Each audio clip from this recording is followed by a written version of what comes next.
षष्ठतम badminton प्रतियोगितार द्वितीय दिन में जोगदे पूर्वतन विधायक हितेश बरगती नुआपड़ा जिला बोडेन ब्लॉक अंतर्गत बोडेन धानमंडी परिसर में षष्ठतम बैडमिंटन प्रतियोगितार द्वितीय दिन में खेलर आयोजक मुनाफ महमद तत्वावधान में तथा सभापतित्व में पूर्वतन विधायक हितेश कुमार बरगती मुख्य अतिथि भाव में जोगदे खेलाड़ी मानू खेलर विशेषत्व पर आलोकपात करथिबा बेले समस्त को उद्बोधन देइथिले।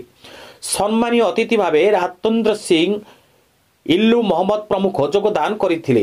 द्वितीय दिन खेल में 26टी दल भाग नहीं बेले मानस रंजन पति रेफ्री दायित्व नहीं अति सुंदर और निर्भुल भाव में खेल परिचालना करथिले।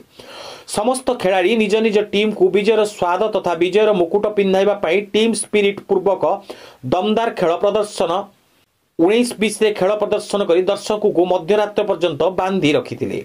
जहा खेल देखि दर्शक आनंदित और विभोर हो पड़ते निर्भीक और निर्भुल स्कोर रे भाव में हितेश कार्य तुलाई खेल देखा हजार हजार संख्यार लोकों भिड़ जमीला।